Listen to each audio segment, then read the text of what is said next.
राधे राधे मित्रों, आज हम आपको एक ऐसी कथा सुनाने जा रहे हैं जो एक राजकुमार की अनोखी शादी और एक अंधी विधवा के अद्वितीय प्रसंग से जुड़ी है। यदि आप हमारे चैनल पर नए हैं तो कृपया हमारे चैनल को लाइक करें, सब्सक्राइब करें और इसे शेयर करना न भूलें। बहुत समय पहले की बात है। एक सामर्थ्यशाली राजा था जिसका राज्य चारों दिशाओं में विस्तृत था। उसके राज्य की प्रजा संतुष्ट और सुखी थी। किसी प्रकार का अभाव वहां नहीं था। राजा को अपनी रानी और 2 पुत्रों से अत्यधिक स्नेह था। वह उनकी प्रत्येक छोटी बड़ी इच्छाओं को पूरा करता था। हालांकि जैसे कहते हैं कि सुख सदा स्थायी नहीं होता, वही इस राजा के जीवन में घटित हुआ। राजा की रानी अचानक गंभीर रूप से अस्वस्थ हो गई। उसने नामी गिरामी वैद्यों और चिकित्सकों को बुलाया, परंतु किसी के पास उस बीमारी का कोई समाधान नहीं था। अंततः रानी ने अपने दोनों नन्हे पुत्रों को छोड़कर इस संसार से विदा ले ली। रानी के निधन के पश्चात राजा गहरे एकाकीपन में डूब गया। अपने दर्द को भुलाने के लिए वह अपने राज कार्य में व्यस्त रहने लगा।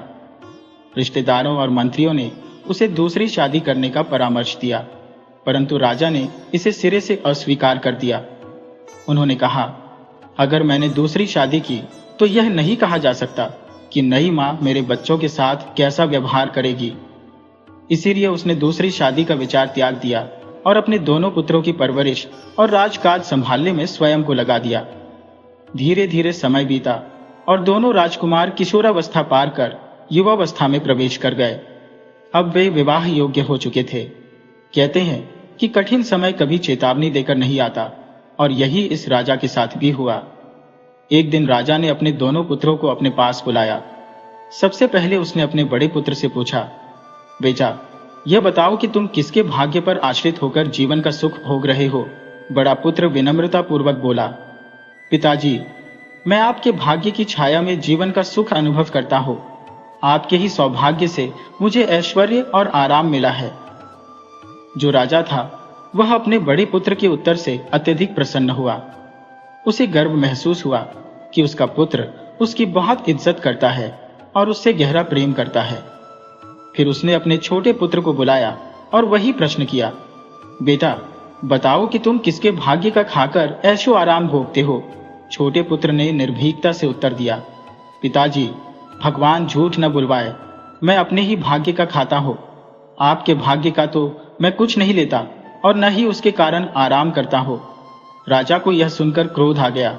उसने गहरी आवाज में कहा, बेटा, यह बताओ कि तुम अपने भाग्य का खाते हो तो यह कैसे संभव है।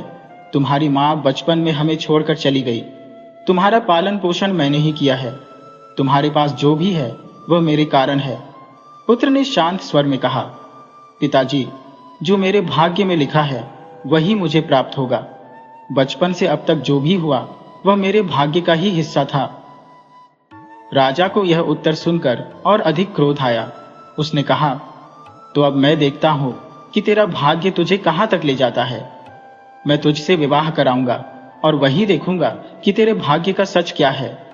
इसके बाद राजा ने अपने मंत्रियों को आदेश दिया कि बड़े पुत्र के लिए एक संस्कारी और रूपवती राजकुमारी की खोज करें और छोटे पुत्र के लिए एक विकलांग कन्या को ढूंढे।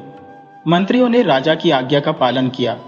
बड़े पुत्र के लिए उन्होंने एक अत्यंत सुंदर और कुलीन राजकुमारी चुनी। छोटे पुत्र के लिए राजा ने फिर एक बार उससे बातचीत करने की कोशिश की। उसने कहा, बेटा, मैं तेरी शादी किसी विकलांग कन्या से करा दूंगा। अब भी अपनी बात बदल ले। लेकिन छोटे पुत्र ने उसे आत्मविश्वास से कहा, पिताजी, यदि मेरे भाग्य में विकलांग पत्नी है तो मैं उसे स्वीकार करूंगा। मेरा भाग्य जहां ले जाएगा मैं वहां जाऊंगा। राजा का क्रोध अब चरम पर पहुंच गया। उसने दूतों को आदेश दिया कि वे ऐसी किसी भी विकलांग कन्या को लेकर आए। दूतों ने बड़े पुत्र के लिए जहां एक सुंदर राजकुमारी को चुना, वहीं छोटे पुत्र के लिए एक अंधी और विकलांग कन्या को ले आए। राजा ने छोटे पुत्र का विवाह उसी कन्या से करा दिया। वह कन्या पहले असमंजस में थी और विवाह के लिए मना कर रही थी, परंतु राजकुमार ने कहा, मैं तुम ही से विवाह करूंगा। जो मेरे भाग्य में है उसे मैं स्वीकार करता हूं। इस प्रकार छोटे राजकुमार ने उस अंधी और विकलांग कन्या से विवाह कर लिया। तभी राजा ने कहा, अब तुम अपनी इस अंधी और विकलांग पत्नी को लेकर मेरे राज्य की सीमा से बाहर चले जाओ। मैं तुम्हें और तुम्हारी पत्नी को इस नगर में देखना तक नहीं चाहता। राजकुमार ने अपनी पत्नी को साथ लिया और दुखी मन से राज्य की सीमा पार कर गया। चलते चलते वे एक घने जंगल में पहुंच गए। थकान से चूर दोनों ने एक पेड़ के नीचे विश्राम किया। वहीं बैठते ही नींद उन्हें अपनी आगोश में ले गई। शरीर को थोड़ी राहत मिली, परंतु भूख से व्याकुलता बनी रही। जंगल से बाहर निकलने पर पास ही एक नगर दिखा। राजकुमार अपनी पत्नी को साथ लेकर भीख मांगने के लिए नगर पहुंचा। उसने भीख मांगकर भोजन जुटाया और जहां उसकी पत्नी बैठी थी वहां जाकर भोजन पकाया। पहले उसने अपनी धर्मपत्नी को खिलाया और बाद में स्वयं भोजन ग्रहण किया। उसकी पत्नी, जो खुद को अभिशप्त मानती थी, हाथ जोड़कर बोली, आपने मुझसे विवाह करके अपने जीवन को क्यों बर्बाद कर लिया? मैं तो विकलांग हूं, आप किसी और से विवाह कर सकते थे, आपने मना क्यों नहीं किया? राजकुमार ने स्नेहपूर्वक कहा, यह कैसी बात करती हो? मेरे भाग्य में तुम लिखी थी, इसलिए हमारी शादी हुई। मैं तुम्हारा साथ कभी नहीं छोड़ सकता। आज से मैं तुम्हारी आंखें हो। हमारा भाग्य जो भी लिखेगा हम उसे सहर्ष स्वीकार करेंगे। अगले दिन राजकुमार अपनी पत्नी के साथ पुनः भिक्षा मांगने निकला। जब वे एक साहूकार के घर पहुंचे तो साहूकार की पत्नी ने राजकुमार को देखा। उसकी सुंदरता और तेजस्विता ने उसे मोहित कर लिया। साहूकार की पत्नी ने व्यंग्यपूर्ण स्वर में कहा, तुम इतने सुंदर और बलिष्ठ हो, फिर भी इस अंधी और विकलांग स्त्री के साथ अपना जीवन क्यों बर्बाद कर रहे हो? इसे छोड़ दो और मेरे पास आ जाओ। मैं तुम्हारे साथ जीवन बिताने को तैयार हो। राजकुमार ने विनम्रता से उत्तर दिया, बहन, हमें केवल भिक्षा दे दो ताकि मैं अपनी पत्नी के लिए भोजन बना सकूं और स्वयं भी खा सकूं। परंतु साहूकार की पत्नी अपने प्रस्ताव पर अड़ी रही। उसने कहा, मैं तुम्हारे लिए अपना सब कुछ छोड़ सकती हूं, तुम इसे त्याग दो और मेरे साथ रहो। राजकुमार ने क्रोध और दृढ़ता से कहा, यह मेरी पत्नी है, मेरी जीवन संगिनी, चाहे वह कैसी भी हो, मैंने इसे स्वीकार किया है। मैं इसे कभी नहीं छोड़ सकता। मैं अपने वचन पर अडिग रहूंगा। इस घटना की चर्चा चारों ओर फैल गई। राजकुमार की सच्चाई और निष्ठा की कहानी सुनकर लोग उनकी प्रशंसा करने लगे। कहते हैं, जैसे पतिव्रता स्त्रियां होती है, वैसे ही पत्नी के प्रति निष्ठावान पुरुष भी होते हैं और उनमें भी अडिगता और समर्पण की अद्वितीय शक्ति होती है।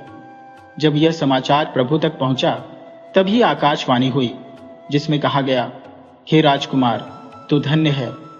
तेरा पत्नी धर्म तेरी महानता का प्रमाण है। अब तेरी जीवन संगिनी की दोनों आंखें ठीक हो जाएंगी।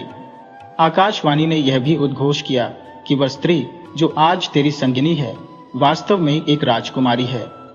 आकाशवाणी सुनते ही आसपास के ग्रामीण और नगरवासी जो इस घटना के साक्षी बने थे, साहूकार की पत्नी को भर्त्सना करने लगे। उन्होंने कहा, तुमने इनका सच्चा प्रेम नहीं पहचाना। यदि तुम अपना भला चाहती हो तो इनसे क्षमा मांगो और अपनी भूल सुधारो। राजकुमार और उसकी पत्नी ने प्रभु के सामने अत्यंत विनम्रता से प्रार्थना की, हे सर्वशक्तिमान, हमें आपका आशीर्वाद मिला। हम अत्यंत कृतज्ञ और प्रसन्न हैं। शाम के समय राजकुमार भोजन तैयार करने में जुट गया, किंतु उसकी पत्नी, जिसकी आंखें अब ठीक हो चुकी थी, प्रेमपूर्ण स्वर में बोली, स्वामी, अब आपको मेरे लिए भोजन पकाने की आवश्यकता नहीं है। आज मैं स्वयं भोजन बनाऊंगी। राजकुमार ने मुस्कुराते हुए कहा, इसमें क्या अंतर है कि खाना तुम बनाओ या मैं? यह तो समान ही बात है। पत्नी ने दृढ़ता से उत्तर दिया, स्वामी, अब मेरी दृष्टि लौट आई है। मैं देख सकती हूं। अब मैं आपकी सेवा करूंगी। कृपया बैठिए और मुझे यह करने दीजिए। पत्नी ने भोजन तैयार किया और पहले अपने पति को प्रेम पूर्वक परोसा, फिर स्वयं भोजन ग्रहण किया। उनके बीच का स्नेह और गहरा हो गया। दोनों एक दूसरे की देखभाल करने लगे और सुखपूर्वक जीवन बिताने लगे। धीरे धीरे राजकुमार ने कहा, अब हमें अपनी गृहस्थी बसाने के लिए किसी स्थायी निवास और काम धंधे की व्यवस्था करनी चाहिए। वे उस नगर को छोड़कर दूसरे नगर की ओर बढ़ चले। जब वे एक अन्य राजा के राज्य में पहुंचे तो राजकुमारी ने अपने पति से कहा, स्वामी, अब मैं आपसे कुछ छिपाना नहीं चाहती। जिस नगर में हम पहुंचे हैं वह मेरे पिता का राज्य है। मैं इसी राजा की पुत्री हूं। वह आगे कहने लगी, मेरे माता पिता लंबे समय तक संतानहीन रहे। जब वे वृद्धावस्था में पहुंचे तब मेरा जन्म हुआ, लेकिन दुर्भाग्यवश मेरी मां स्वर्ग सिधार गई। मैं अपनी मां की याद में अनवरत रोती रहती थी। आंसुओं का यह सिलसिला इतना लंबा चला कि मेरी आंखों की ज्योति चली गई। मेरे पिता मेरे अंधत्व से अत्यंत दुखी रहते थे। जब मैं धीरे धीरे बड़ी हुई तो मेरे पिता ने मेरे लिए वर तलाशने का प्रयास आरंभ किया। उन्होंने अनेक स्थानों पर भाग दौड़ की, किंतु मेरे अंधेपन के कारण कोई भी राजकुमार मुझे स्वीकार करने को तैयार नहीं हुआ। यह असफलता मेरे पिता के हृदय को विषाद से भर देती थी। मेरी शादी न हो पाने की चिंता उन्हें निरंतर खाई जाती थी। एक दिन मेरे पिता मुझे गंगा स्नान के बहाने अपने साथ ले गए। वहां गंगा तट पर उन्होंने मुझे सोती हुई छोड़ दिया और अकेले ही वापस लौट आए। उसके पश्चात मैंने भीख मांगकर अपना जीवन यापन करना प्रारंभ किया। इसी दौरान आपके पिता के सैनिकों ने मुझे पकड़ा और फिर मेरी शादी आपसे करवा दी। जब राजकुमार ने यह बात सुनी तो उन्होंने सांत्वना देते हुए कहा, इससे कोई अंतर नहीं पड़ता, अब हम आपके पिता के नगर में हैं। यह सुनकर उनकी पत्नी अत्यंत प्रसन्न हुई कि वह शीघ्र ही अपने पिता को देख सकेगी। वे उस नगर में एक किराए के मकान में रहने लगे। उसकी पत्नी ने कहा, आप किसी प्रकार की नौकरी कर लीजिए। राजकुमार अपने ससुर, जो कि राजा थे, के पास नौकरी की याचना लेकर पहुंचे। राजा के सम्मुख उन्होंने अत्यंत विनम्रता से प्रार्थना की, महाराज, मुझे कोई भी कार्य दे दीजिए, मैं अपनी पूरी निष्ठा से उसे संपन्न करूंगा और आपको कभी शिकायत का अवसर नहीं दूंगा। राजा, जिनका नाम चंद्रसेन था, उस युवक को देखकर मुग्ध हो गए। उसकी सुंदरता, वाणी और विनम्रता ने राजा को मंत्रमुग्ध कर दिया। उन्होंने उसे अपने शयन कक्ष की पहरेदारी का कार्य सौंपा और प्रतिदिन 1 रुपये की मजदूरी निर्धारित की। इस नई नौकरी की खुशी में राजकुमार अपनी पत्नी के पास लौटे और यह समाचार सुनाया। उन्होंने कहा, आज से मैं आपके पिता के शयन कक्ष की पहरेदारी करूंगा। आपके पिता बहुत सज्जन और दयालु हैं। ये सुनकर उनकी पत्नी का हृदय प्रसन्नता से भर उठा। शाम को भोजन करने के पश्चात राजकुमार अपनी पत्नी से विदा लेकर राजा के महल में नौकरी करने के लिए निकल पड़े। वहां पहुंचने पर उन्हें एक तलवार सौंपी गई और पहरेदारी का कार्य प्रारंभ हो गया। राजा, जो उनकी ओर एकटक निहारते रहते, अंततः भावुक हो गए। उनकी आंखों में आंसू उमड़ आए। राजकुमार ने यह देख पूछा, महाराज, आपको क्या हुआ? आप इतने विषादग्रस्त क्यों हैं? राजा ने उत्तर दिया, तुम्हें देखकर मुझे अपनी बेटी की याद आ गई। राजकुमार ने राजा से पूछा, आपकी पुत्री कहाँ है? राजा ने गहरी सांस लेते हुए कहा, मुझे बहुत वृद्धावस्था में संतान का सुख मिला।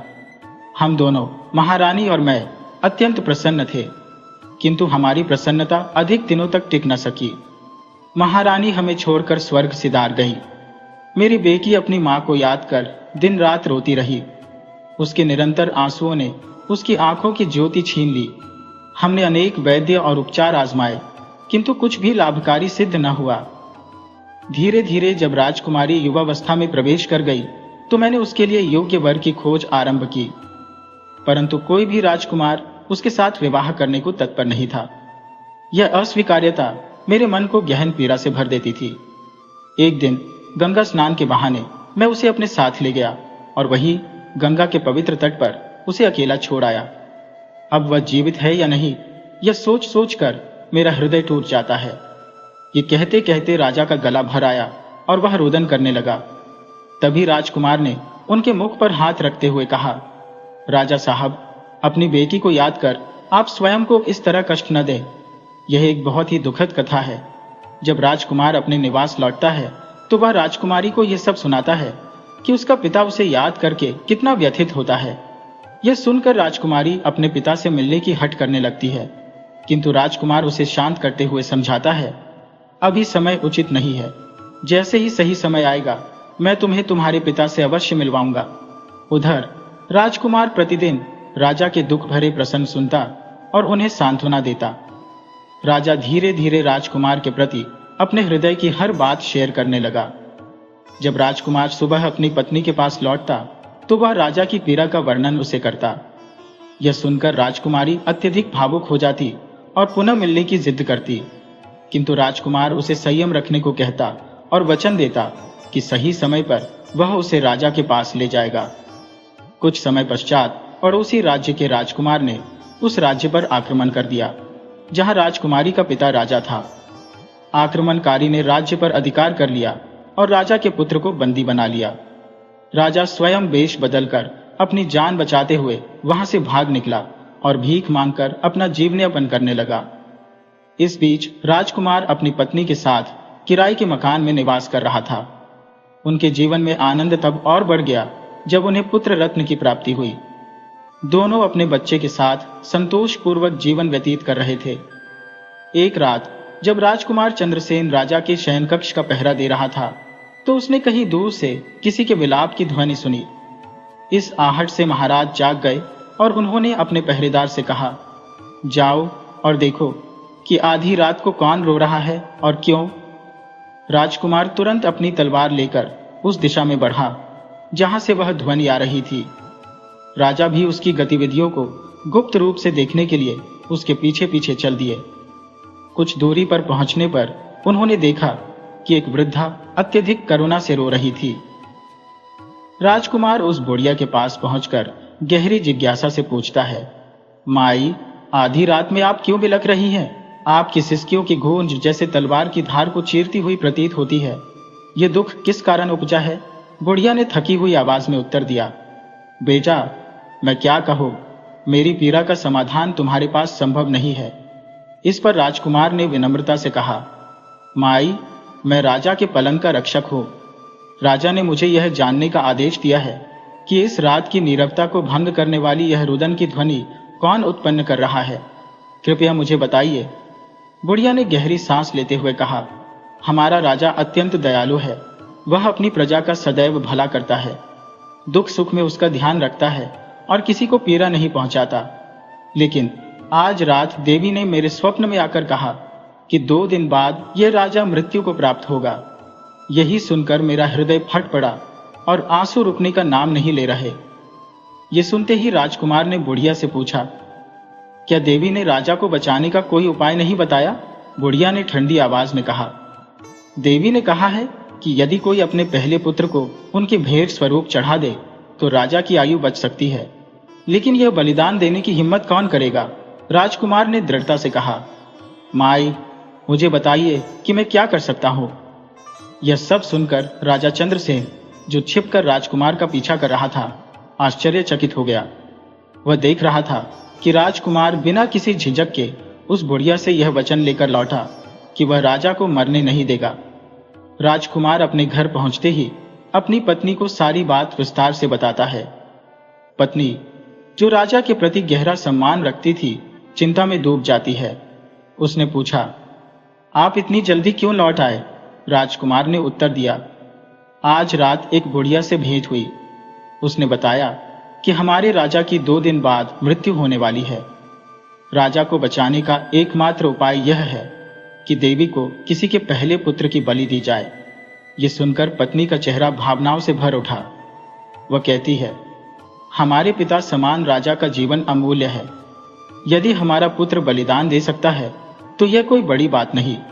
पुत्र फिर जन्म ले सकता है, परंतु राजा का स्थान कोई और नहीं ले सकता।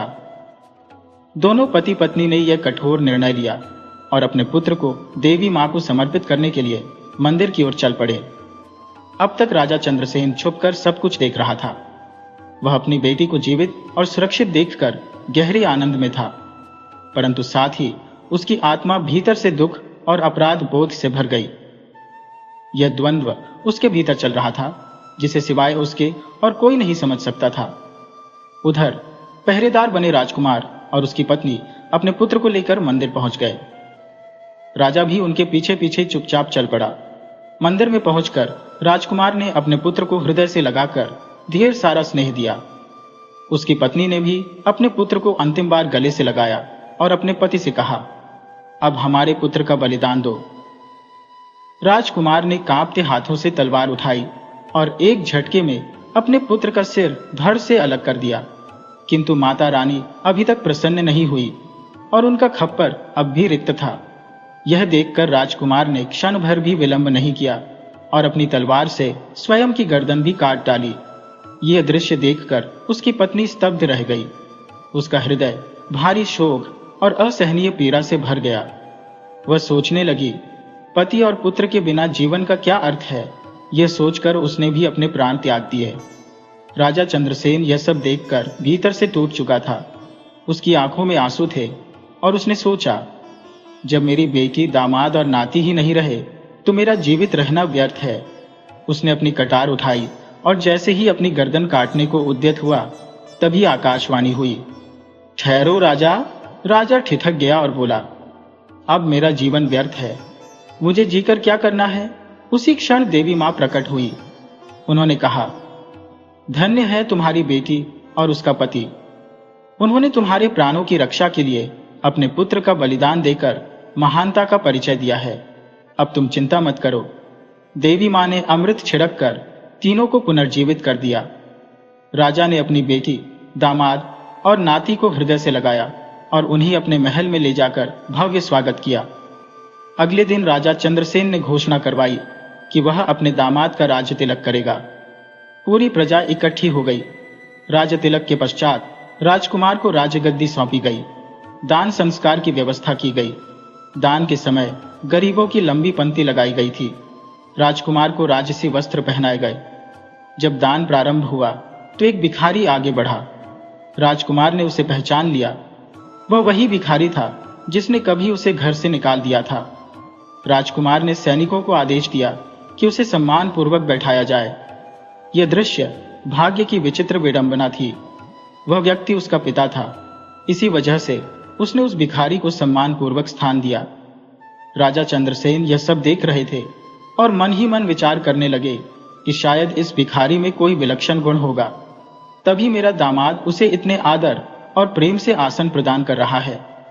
उस भिखारी को बड़े सत्कार और श्रद्धा के साथ बैठाया गया, किंतु राजा अपने पुत्र को पहचानने में असमर्थ रहे। राजा ने सोचा था कि मेरा पुत्र, जो वर्षों पहले राज्य छोड़कर गया था, संभवतः भीख मांगते मांगते एक सामान्य भिखारी में परिवर्तित हो गया होगा। उसके जीवन यापन का अब क्या हाल होगा, यह तो मैं सोच भी नहीं सकता। राजा के इस रूप को देखकर वे अपने पुत्र को पहचानने में असफल हो गए, लेकिन राजकुमार ने अपने पिता को दूर से ही पहचान लिया। जब दान का आयोजन समाप्त हुआ तो राजकुमार धीरे धीरे अपने पिता के पास गया। उसने उनके चरण स्पर्श किए और आशीर्वाद मांगा। तत्पश्चात उसने बड़े आदर के साथ कहा, पिताजी, संभवतः आप मुझे पहचान नहीं रहे। मैं आपका छोटा पुत्र हूं। यह सुनते ही राजा हतप्रभ रह गए। उन्होंने अपने पुत्र को गले लगा लिया और हृदय विदीर्ण कर देने वाली रुदन ध्वनि में फूट फूट कर रोने लगे। राजकुमार ने अपनी चिंता व्यक्त करते हुए पूछा, पिताजी, कृपया मुझे सब कुछ बताइए। आपके इस हाल का कारण क्या है? तब राजा ने गहरी पीड़ा के साथ उत्तर दिया, पड़ोसी राज्य ने हमारे राज्य पर आक्रमण किया। इस संघर्ष में तुम्हारे बड़े भाई को बंदी बना लिया गया। हमारा राज्य छिन गया और मैं विवश होकर दर दर भटकने लगा। अब राजकुमार, जो अब राजा बन चुका था, ने अपनी सेना को एकत्रित किया। उसने अपने पिता से कहा, पिताजी, आप चिंता न करें, आप यहीं ठहरे। मैं अपनी सेना के साथ उस राज्य पर आक्रमण करने जा रहा हूं। वह दृढ़ संकल्प के साथ युद्ध के लिए निकल पड़ा। 6 दिनों के भीतर उसने उस राज्य को जीत लिया और अपने भाई को कारागार से मुक्त करा लिया। इसके पश्चात राजकुमार ने अपने पिता को उनके राज्य का अधिकार सौंपते हुए कहा, पिताजी, अब यह राज्य पुनः आपका है। आप चाहे तो मेरे साथ रह सकते हैं अथवा अपने बड़े पुत्र के पास लौट सकते हैं। राजा को अपनी पूर्व की भूल पर गहरा पछतावा हुआ। उन्होंने कटाक्ष भरे स्वर में कहा, भाग्य के चक्र को कोई नहीं समझ सकता। मनुष्य को कभी भी अपने भाग्य पर गर्व नहीं करना चाहिए। राजा ने अनुभव किया कि जिसे उन्होंने एक साधारण जीवन जीने के लिए मजबूर कर दिया था, वही आज महान राजा बन चुका था। उसकी पत्नी महारानी बन गई और बड़े बेटे, जिसे राजा का पद दिया गया था, वह कारागार में कैद था। यदि यह छोटा बेटा न होता तो बड़े बेटे की मुक्ति असंभव थी। राजा को यह स्वीकार करना पड़ा कि वह स्वयं राजा होते हुए भी भीख मांगने को मजबूर हो गए थे। अंततः उन्होंने यह मान लिया कि भाग्य की लीला अज्ञेय है। किसी की तुलना किसी और से कभी नहीं करनी चाहिए। यदि आपको यह कहानी पसंद आई हो तो कृपया हमारे चैनल अपनी संस्कृति को लाइक करें, सब्सक्राइब करें और इसे अधिक से अधिक शेयर करें। राधे राधे।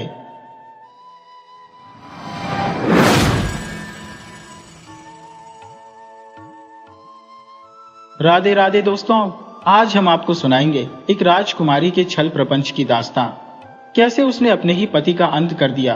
अगर आप हमारे चैनल पर नए हैं तो कृपया हमारे चैनल को लाइक करें, सब्सक्राइब करें और शेयर करना न भूलें। बहुत समय पहले की बात है, जब एक छोटा सा गांव अपनी सहजता और सादगी के लिए पहचाना जाता था। उस गांव में एक निर्धन ब्राह्मण अपने परिवार के साथ गुजारा करता था। उसके पास थोड़ी सी जमीन थी, जिसमें वह खेती कर किसी तरह अपने बेटे और पत्नी के पेट की आग बुझाता था। लेकिन एक बार उस गांव पर प्रकृति का ऐसा कहर बरपा कि भयंकर अकाल पड़ गया। उसकी पूरी फसल बर्बाद हो गई और हालात इतने बिगड़ गए कि घर में अनाज का एक भी दाना शेष नहीं बचा। उसकी पत्नी और बेटे की दशा दयनीय हो गई और भूख से उनका जीना दूभर हो गया। ब्राह्मण का बेटा, जो अब थोड़ा बड़ा हो चुका था, एक दिन अपने पिता के पास आया और बोला, पिताजी, इस कंगाली में आप और मां बमुश्किल पेट भर पाते हो और मैं आप पर एक अतिरिक्त भार बन गया हूं। इस छोटे से गांव में मुझे कोई काम धंधा नहीं मिलता जिससे मैं आपकी सहायता कर सकूं। मुझे लगता है कि अब मुझे किसी नगर या शहर जाकर अपनी रोजी रोटी कमाने का प्रयास करना चाहिए। पिता ने भारी मन से बेटे की बात सुनी और कहा, ठीक है बेटा, जैसा तुम्हें उचित लगे। मेरे पास तो तुम्हें आशीर्वाद देने के अलावा और कुछ नहीं है। वह लड़का अपने माता पिता से विदा लेते समय बहुत उदास था, लेकिन उसने निश्चय कर लिया था कि वह अपने भाग्य को अवश्य आजमाएगा। शायद बाहर जाकर उसका नसीब बदल जाए। इस सोच के साथ वह गांव छोड़कर शहर की ओर चल पड़ा। शहर पहुंचने पर उसे ज्ञात हुआ कि उस नगर के राजा का अपने पड़ोसी राजा के साथ युद्ध चल रहा है। राजा उन सभी सशक्त और तंदुरुस्त युवाओं को अपनी सेना में शामिल कर रहा था, जिन्हें युद्ध भूमि में अपनी भूमिका निभाने की चाह हो। उस लड़के ने भी बिना किसी विचार के तुरंत सेना में भर्ती होने का निर्णय ले लिया। लेकिन दुर्भाग्यवश शत्रु की सेना अत्यंत शक्तिशाली और संगठित थी, जबकि राजा की सेना न केवल संख्या में कम थी, बल्कि उनमें वह उत्साह और पराक्रम भी नहीं था जो युद्ध जीतने के लिए आवश्यक होता है। युद्ध के दौरान शत्रु की सेना के तीव्र प्रहारों से राजा की सेना कमजोर पड़ने लगी। सिपाही डर के कारण अपनी जान बचाने के लिए युद्ध भूमि छोड़ भागने लगे। सेनापति ने उन्हें हिम्मत देने की भरपूर कोशिश की, लेकिन भय का साया गहरा था। तभी उस लड़के ने हालात को समझा। उसने सोचा कि उसने जीवन की कठिनाइयों को नजदीक से देखा है। भूख और गरीबी ने उसे पहले ही मृत्यु के करीब ला दिया था। उसने मन ही मन निश्चय किया कि यदि मरना ही है तो क्यों न वीरता के साथ मरा जाए।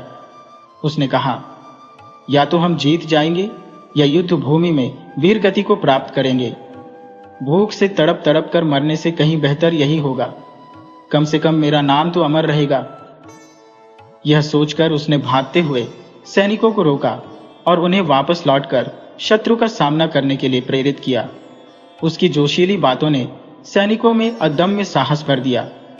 अब वे सब अपने प्राणों की परवाह किए बिना दुश्मनों से भिड़ने के लिए तैयार हो गए। परिणाम स्वरूप उनकी वीरता ने शत्रु की सेना को परास्त कर दिया। शत्रु सेना मैदान छोड़कर भागने लगी। बूढ़ा सेनापति इस युवक की बहादुरी और नेतृत्व क्षमता से अत्यंत प्रभावित हुआ। जब उनकी सेना ने विजय प्राप्त की और पड़ोसी राज्य पर अधिकार कर लिया, तब प्रधानमंत्री ने राजा को यह सारा विवरण बताया। उसने उस लड़के की वीरता और समर्पण की भूरी भूरी प्रशंसा की। राजा इस बात से बहुत प्रसन्न हुआ। उसने अपने मंत्री को आदेश दिया कि उस लड़के को सम्मानित किया जाए और उसे राज्य के महत्वपूर्ण पद पर नियुक्त किया जाए। वह लड़का अब राज दरबार का एक अभिन्न हिस्सा बन गया। राजा ने भी उसे अत्यधिक पसंद करना शुरू कर दिया। परंतु राजा की एकमात्र संतान राजकुमारी बेहद सुंदर थी, लेकिन उतनी ही घमंडी भी। उसकी खूबसूरती की चर्चा दूर दूर तक थी, लेकिन उसका घमंड किसी को भी उससे निकट आने का साहस नहीं देता था। राजकुमारी ने यह प्रण लिया था कि वह केवल उसी युवक से विवाह करेगी जो उसकी कठिन शर्तों को स्वीकार करेगा और उसे स्वयं से भी अधिक प्रेम करेगा। उसकी शर्त यह थी कि यदि वह अपने पति से पहले मरती है तो उसका पति उसकी कब्र में जीवित रहते हुए उसके साथ दफन हो जाएगा, और यदि उसका पति पहले मृत्यु को प्राप्त करता है तो वह भी उसके साथ अपनी कब्र में दफन हो जाएगी। उसका मानना था कि पति पत्नी में से किसी एक के बिना दूसरे का जीवन निरर्थक है। उसकी इस अजीबोगरीब और कठोर शर्त को सुनकर सारे राजकुमारों ने उससे विवाह करने से इनकार कर दिया। केवल राजकुमार ही नहीं, नगर का कोई भी युवक उसके साथ विवाह करने का इच्छुक नहीं था। लोग उसके अहंकार और घमंड के कारण उसकी आलोचना करते थे। वे कहते, कैसी राजकुमारी है जो किसी का सम्मान नहीं करती, कितनी घमंडी है। राजमहल में उस गरीब लड़के को, जो अब एक महत्वपूर्ण पद पर था, इन बातों का पता चला। एक दिन राजा ने अपनी परेशानियां उससे शेयर की। इसी दौरान लड़के ने पहली बार राजकुमारी को देखा। उसे राजकुमारी पहली नजर में ही भा गई और वह उससे प्रेम करने लगा। जब उसने राजा से विवाह का प्रस्ताव रखा तो राजा ने उसे समझाने की बहुत कोशिश की। राजा ने कहा, यह तुम्हारे बस की बात नहीं है, उसकी शर्तें असंभव है। लेकिन लड़के ने दृढ़ता से उत्तर दिया, मैं उससे प्रेम करता हूं और उसके लिए अपना सब कुछ त्यागने के लिए तैयार हूं। मैं अपने वचन से कभी पीछे नहीं हटूंगा। राजा को उसकी निष्ठा और साहस देखकर यकीन हो गया कि यह लड़का उसकी बेटी के लिए उपयुक्त रहेगा। अंततः राजा ने अपनी राजकुमारी का विवाह उस गरीब लड़के से करवा दिया। शादी के बाद राजकुमारी ने लड़के को चेतावनी दी, अगर तुमने अपना वचन तोड़ा तो तुम्हें मौत के घाट उतार दिया जाएगा। लड़के ने अपनी पत्नी को वचन दिया कि वह अपने वचनों से कभी पीछे नहीं हटेगा। धीरे धीरे समय बीतने लगा। दोनों पति पत्नी खुशी खुशी जीवन व्यतीत कर रहे थे। लेकिन जैसा कहा जाता है, सुख के पल क्षणिक होते हैं। एक दिन राजकुमारी अचानक गंभीर रूप से बीमार पड़ गई। राजा ने कई वैद्यों और चिकित्सकों से उसका इलाज करवाया, लेकिन कोई भी उसकी बीमारी का निदान नहीं कर सका। दूर दराज के प्रसिद्ध वैद्यों को बुलाया गया, परंतु उनकी सभी कोशिशें असफल रही। अंततः राजकुमारी की बीमारी ने उसे मृत्यु के कगार पर पहुंचा दिया और वह इस संसार को छोड़कर चली गई। अब लड़के को अपने वचन के अनुसार अपनी पत्नी की कब्र में तब तक रहना था जब तक कि उसकी अपनी मृत्यु नहीं हो जाती। राजा ने अपनी बेटी के लिए एक विशाल और भव्य कब्र का निर्माण कराया, लेकिन उसे अपने दामाद पर गहरा तरस आ रहा था। वह सोच रहा था, यह बेचारा तो जीवित रहते हुए ही मृत्यु का सामना करेगा। परंतु लड़के ने दृढ़ता से कहा, मैंने अपनी पत्नी से जो वचन दिया था उसे हर हाल में निभाऊंगा। मुझे उसी कब्र में दफना दिया जाए। राजा ने कब्र के भीतर कुछ खाद्य सामग्री और पानी रखवाया ताकि लड़का कुछ समय जीवित रह सके, लेकिन वह जानता था कि यह ज्यादा दिन तक नहीं चलेगा। लड़के ने अपनी निष्ठा और प्रेम से सभी को चकित कर दिया। बेचारा लड़का अपने पास रखे सीमित भोजन को इतने संयम से ग्रहण करता कि वह लंबे समय तक जीवित रह सके, क्योंकि धीरे धीरे मृत्यु की ओर बढ़ना किसी यातना से कम नहीं था। भूख और प्यास से तड़प तड़प कर मरना सरल नहीं होता, यह अत्यंत कठिनाई भरा होता है। अब तो उस तंग कब्र में घुट घुट कर जीने के अलावा उसके पास कोई विकल्प नहीं बचा था। बाहर निकलने का प्रयास राजा के सिपाहियों द्वारा उसकी हत्या को सुनिश्चित कर देता। धीरे धीरे उसकी खाद्य सामग्री समाप्त होने लगी और वह अपने जीवन के अंत का इंतजार करने लगा। एक दिन उसने देखा कि एक बड़ा और भयावह सांप कब्र के अंदर घुस आया। वह सांप अत्यधिक खतरनाक और आक्रामक प्रतीत हो रहा था। लड़के ने तुरंत अपनी तलवार निकाली, जिसे वह अपने साथ लेकर आया था, और उस सांप के 3 टुकड़े कर दिए। सांप वहीं तड़प कर मर गया और उसके कटे हुए टुकड़े कब्र के एक कोने में पड़े रह गए। अगले दिन एक और सांप उसी कब्र में प्रवेश कर गया। उसने वहां पड़े मरे हुए सांप को देखा और तुरंत पलटकर वापस चला गया। थोड़ी देर बाद वही सांप अपने मुंह में एक औषधीय जड़ी बूटी लेकर लौटा और मरे हुए सांप के कटे हुए हिस्सों पर उस बूटी को रख दिया। देखते ही देखते मरा हुआ सांप फिर से जीवित हो गया। ये चमत्कार देखकर लड़का विस्मित रह गया। दोनों सांप पुनः जीवित होकर कब्र से बाहर चले गए। जाते जाते दूसरा सांप जल्दबाजी में वह जड़ी बूटी वहीं छोड़ गया। लड़के ने सोचा कि क्यों न इस चमत्कारी बूटी को अपनी पत्नी पर आजमाया जाए। यदि यह मरे हुए सांप को जीवित कर सकती है तो शायद मेरी पत्नी को भी जीवन दान दे सके। उसने वह बूटी उठाई और बड़े साहस के साथ अपनी पत्नी की आंखों और गले पर लगा दी। कुछ ही क्षणों में उसकी पत्नी ने अपनी आंखें खोल दी। ये देख लड़का विस्मय और आनंद से भर गया। उसकी प्रसन्नता का कोई ठिकाना नहीं था। उसने तुरंत कब्र का दरवाजा खटखटाया। सिपाहियों ने राजा को इसकी सूचना दी। जब कब्र का दरवाजा खोला गया तो राजा ने देखा कि उसका दामाद और पुत्री दोनों जीवित है। यह दृश्य देखकर राजा अवाक रह गया। उसने दोनों को गले लगा लिया, लेकिन उसकी आंखों में यह दृश्य विश्वास से परे था। लड़के ने उस जड़ी बूटी के अस्तित्व को अपने तक सीमित रखा। उसने इसे अपने सबसे विश्वसनीय और निष्ठावान नौकर को सौंप दिया, जिस पर वह असीम भरोसा करता था। नौकर ने भी इसे अपनी जिम्मेदारी मानकर पूरी सावधानी से संभाल कर रख दिया, क्योंकि लड़के ने सोचा कि भविष्य में कभी इसकी आवश्यकता पड़ सकती है। कुछ समय ऐसे ही बीत गया। इस बीच राजा की पुत्री के स्वभाव में अजीबोगरीब बदलाव आने लगे। उसकी आदतें पहले से काफी भिन्न हो गईं। वह अपने पति के साथ हर छोटी छोटी बात पर विवाद करने लगी। पहले जैसा स्नेह और अपनापन अब कहीं गायब हो चुका था। उसने अपने पति के प्रति ऐसी बेरुखी और अवमानना का भाव अपना लिया कि उसे देखकर प्रतीत होता था मानो वह उस रिश्ते को समाप्त करने के लिए तत्पर हो। उसकी नाराजगी केवल अपने पति तक सीमित नहीं रही, वह अपने पिता के प्रति भी उदासीन हो गई। उसे लगने लगा कि राजगद्दी का असली अधिकारी वही है।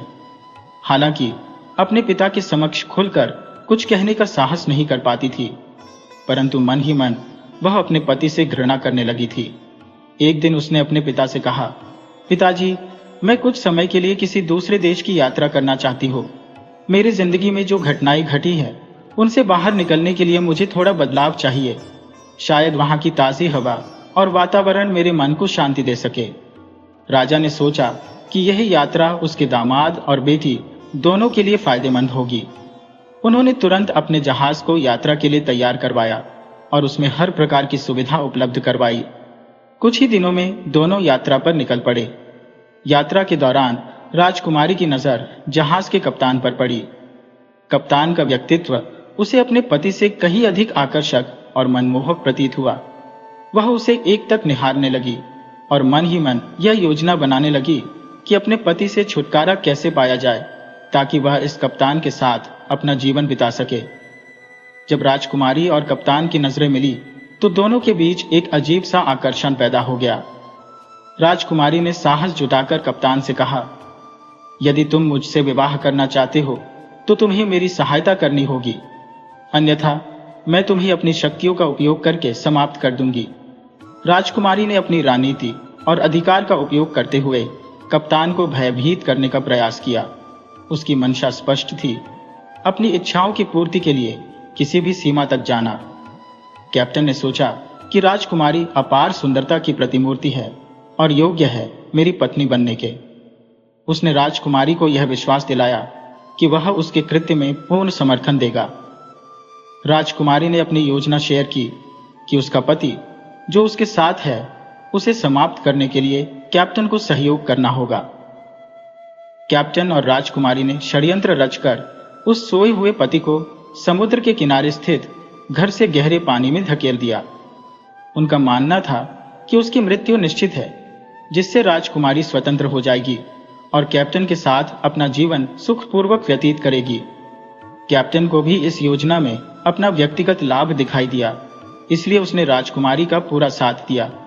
लेकिन इस पूरे प्रकरण का साक्षी वह वफादार नौकर था जो अपने स्वामी के प्रति निष्ठावान था।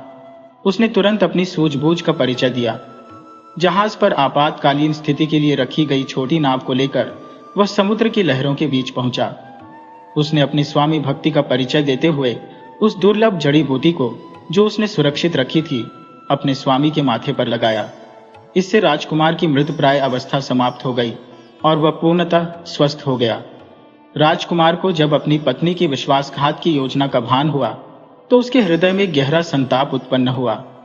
उसने सोचा कि जिसे वह अपने जीवन का अभिन्न अंग मानता था, वह कैसे इतनी क्रूरता और छल का सहारा ले सकती है। उसने अपने वफादार नौकर से आग्रह किया कि उसे शीघ्रता पूर्वक महल पहुंचाया जाए, जहां राजकुमारी के पिता और राज्य का न्याय हो सके। नौकर ने अपने स्वामी को राजकुमारी और कैप्टन से पहले महल में पहुंचा दिया। राजा ने अपने दामाद को देखकर विस्मय पूर्वक पूछा, तुम इतनी जल्दी कैसे लौट आए? मेरी बेटी कहाँ है? राजकुमार ने राजा को संपूर्ण घटना सुनाई कि कैसे उनकी बेटी और जहाज के कैप्टन ने मिलकर उसे गहरे समुद्र में मृत्यु के लिए धकेल दिया। लेकिन राजा को अपने दामाद की बात पर विश्वास नहीं हुआ।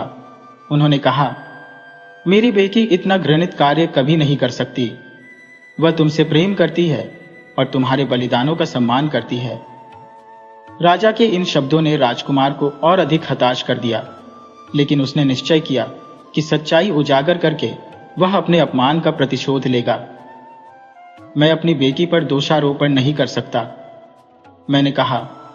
वह तुम्हें कैसे मार सकती है? तुमने तो उसके साथ कब्र में जाने का साहस दिखाया था।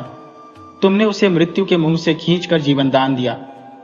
लेकिन उस युवक ने दृढ़ता से कहा, राजा साहब, यदि मेरी बातों पर आपको विश्वास नहीं है तो मुझे महल में कहीं गुप्त रूप से छिपा दीजिए।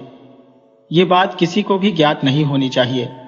जब राजकुमारी लौटेगी तब सच्चाई स्वतः उजागर हो जाएगी। राजा ने युवक की बात मानी और उसे महल के एक सुरक्षित कोने में छिपा दिया।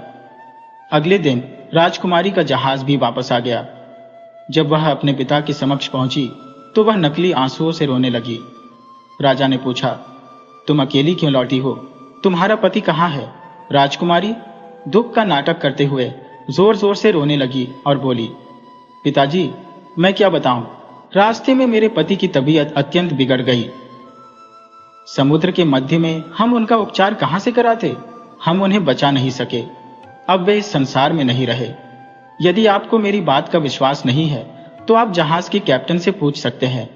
यदि वे जीवित होते तो मैं अवश्य उन्हें साथ लेकर आती। राजा ने बेटी की बातें सुनी, लेकिन भीतर ही भीतर उनका क्रोध बढ़ता जा रहा था। उन्होंने अपनी बेटी की झूठी कहानी चुपचाप सुनी। कुछ समय बाद उन्होंने राजकुमारी के पति को दरबार में बुलाया। जैसे ही राजकुमारी ने अपने पति को जीवित देखा, वह स्तब्ध रह गई। उसके होश उड़ गए और वह माफी मांगने लगी। उसने अपने पिता से कहा, पिताजी, मुझसे गलती हो गई, कृपया मुझे क्षमा कर दीजिए। लेकिन राजा ने कठोर स्वर में कहा, जो पत्नी अपने पति के प्रति निष्ठावान नहीं रह सकी, वह मेरी क्या होगी? तुम्हारे ऐसे घिनौने कृत्य के लिए तुम्हें मृत्यु दंड मिलना चाहिए। इसके बाद सैनिकों ने राजकुमारी को कारावास में ले जाने की तैयारी की।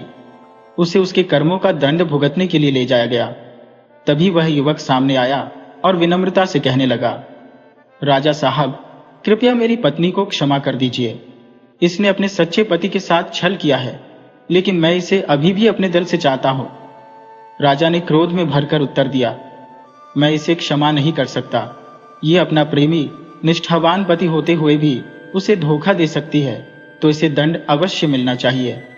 युवक ने अपनी बात पर जोर देते हुए कहा, महाराज, मैं इसे अत्यधिक प्रेम करता हूं। यदि आप इसे मृत्यु दंड देंगे तो मैं इसके बिना जीवित नहीं रह पाऊंगा। राजा ने गहरी सांस ली और बोले, ठीक है, यदि तुम इसे इतना प्रेम करते हो तो मैं इसे क्षमा कर देता हूं। लेकिन याद रखो, यदि कोई और होता तो मैं इसे माफ करने का विचार भी नहीं करता। राजा ने अपनी बेटी को क्षमा कर दिया और राजकुमारी ने अपने पति के साथ नए सिरे से जीवन जीना शुरू किया। समय के साथ राजा ने महसूस किया कि उनका दामाद न केवल सरल स्वभाव का है, बल्कि कर्तव्यनिष्ठ और संस्कारी भी है। उनके पास कोई पुत्र नहीं था, इसलिए उन्होंने राज्य की बागडोर अपने दामाद को सौंपने का निर्णय किया। राजा ने मंत्रिमंडल के साथ परामर्श किया और सभी ने इस प्रस्ताव का समर्थन किया। इस प्रकार युवक राजा बना और कुशलतापूर्वक शासन करने लगा। उसने अपने गरीब माता पिता को भी अपने पास बुला लिया। परिवार और प्रजा के साथ सभी ने सुख, शांति और आनंदमय जीवन व्यतीत किया। तो मित्रों, किस्मत का खेल बड़ा विचित्र है। कौन जानता है कब भाग्य करवट ले ले। वह निर्धन युवक, जिसके पास खाने तक के लिए अन्न नहीं था, एक दिन राजा बन गया। अगर आपको यह कहानी पसंद आई हो तो कृपया हमारे चैनल को लाइक करें और सब्सक्राइब करना न भूलें।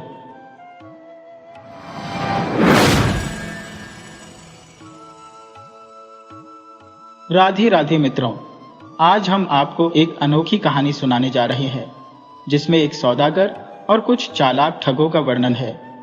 अगर आप हमारे चैनल पर नए हैं तो कृपया इसे लाइक करें, सब्सक्राइब करें और दूसरों के साथ शेयर करें। एक बार की बात है, एक बड़ा व्यापारी था जो दूर दराज के देशों में व्यापार करता था। उसकी विशेषता यह थी कि वह जहां भी किसी वस्तु को सस्ते दामों पर उपलब्ध पाता, उसे खरीदकर दूसरे देशों में ऊंचे दामों पर बेच देता।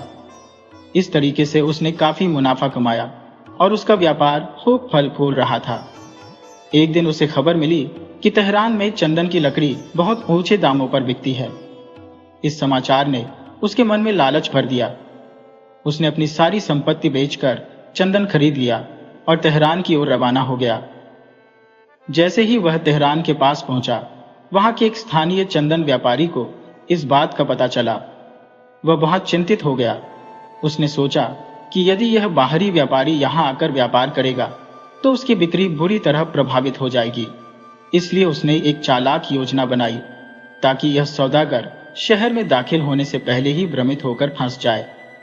वह व्यापारी चंदन की कुछ लकड़ियां लेकर उस पड़ाव के पास पहुंचा जहां सौदागर ठहरा हुआ था।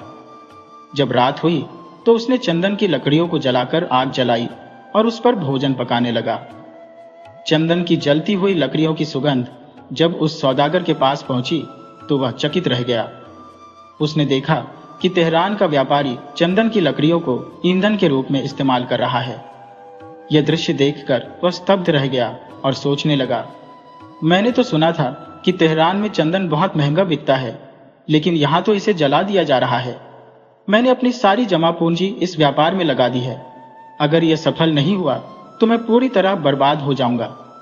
अगली सुबह वह निराश मन से तेहरान के व्यापारी के पास पहुंचा और अपनी चिंता व्यक्त की। तेहरान के व्यापारी ने सहानुभूति का नाटक करते हुए उससे कहा, भाई, यह तो अफसोस की बात है। तुम्हें किसी ने गलत जानकारी दी होगी। यहाँ चंदन की कोई विशेष कीमत नहीं है।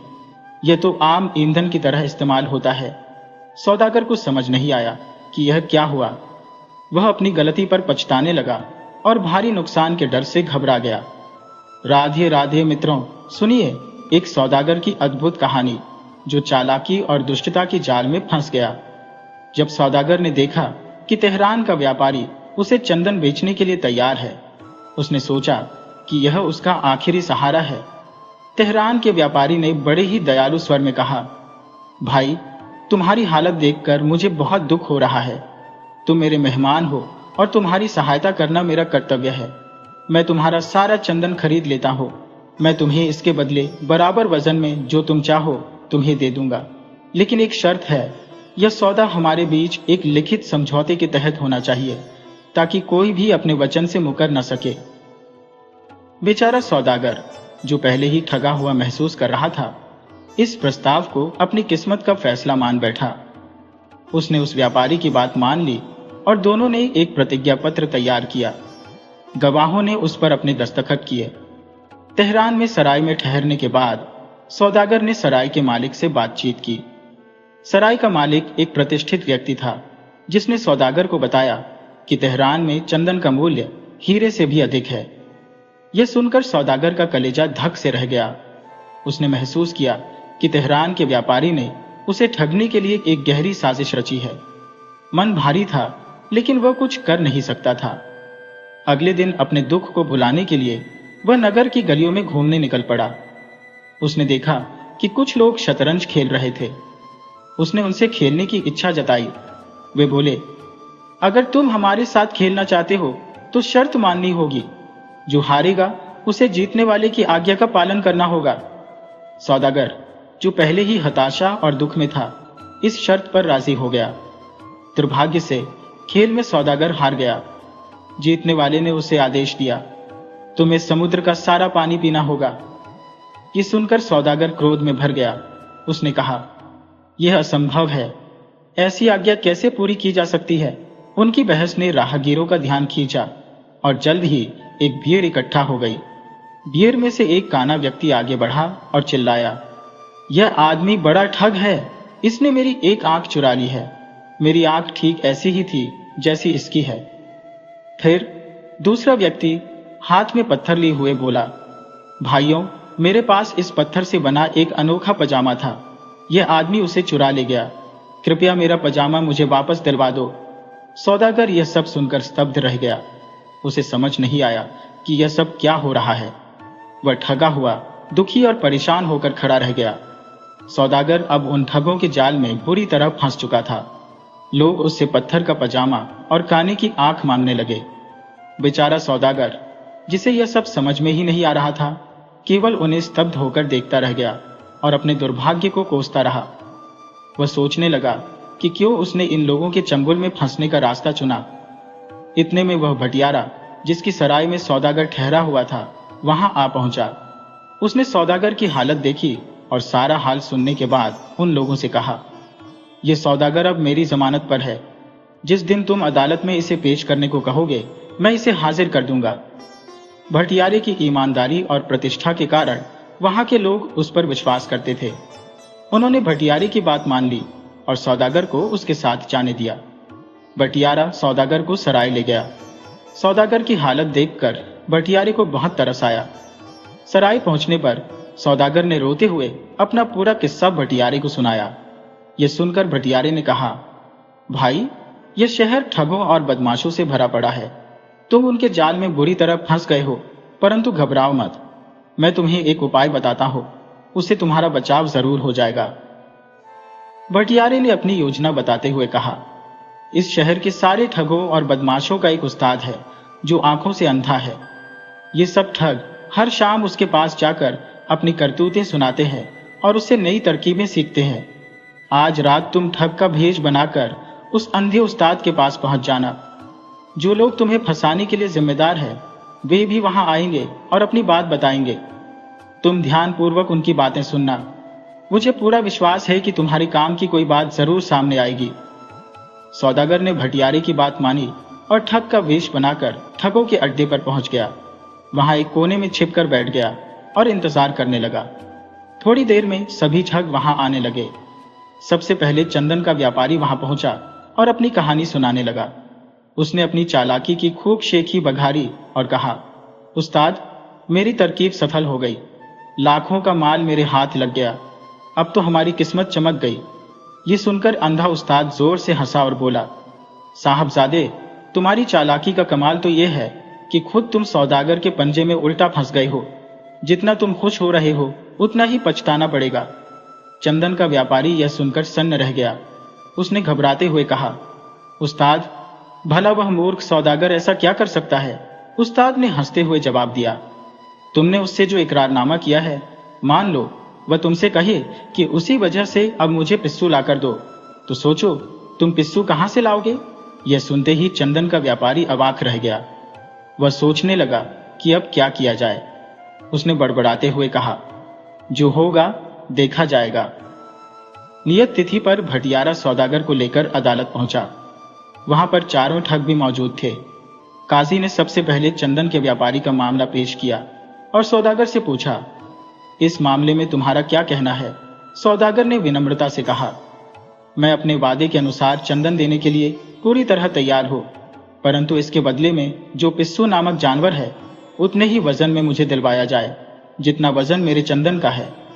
यह सुनते ही काजी ने तेहरान के व्यापारी की ओर देखा और गंभीर स्वर में कहा, यह सौदागर ईमानदार प्रतीत होता है। यह प्रतिज्ञा पत्र के अनुसार अपने माल की अदायगी करने को तैयार है। अब तुम्हारे वादे के अनुसार तुम्हें चंदन के बराबर वजन के पिस्सू उपलब्ध करवाने होंगे। अगर तुम ये कर सको तो चंदन ले लो, अन्यथा तुम्हारा दावा झूठा है। तेहरान का व्यापारी यह सुनकर हक्का बक्का रह गया। उसने सिर झुकाकर कहा, काजी साहब, यह असंभव है। मैं इतनी बड़ी शर्त पूरी नहीं कर सकता। काजी ने घोषणा की, इस स्थिति में यह मामला समाप्त होता है। सौदागर बेकसूर है और तुम्हारा दावा खारिज किया जाता है। अब काजी ने दूसरा मामला पेश किया। वह शतरंज खेलने वाले की शर्त का मामला था। शतरंज के खिलाड़ी ने काजी से कहा, सौदागर को मेरी शर्त के अनुसार समुद्र का सारा पानी पीना होगा। काजी ने सौदागर से पूछा, क्या तुम इसे पूरा करने को तैयार हो? सौदागर मुस्कुराते हुए बोला, मैं अपनी शर्त के अनुसार समुद्र का पानी पीने के लिए तैयार हूं, परंतु पहले वह सभी नदियां, झरने और जल के स्रोत बंद कर दिए जाए जो समुद्र में पानी गिराते रहते हैं। जब समुद्र में कोई नया पानी नहीं बहेगा, तब मैं इसे पीने की शुरुआत करूंगा। काजी ने शतरंज के खिलाड़ी की ओर देखा और कहा, तुम्हारी शर्त पूरी करना संभव नहीं है। यह मामला भी समाप्त होता है। सौदागर निर्दोष है।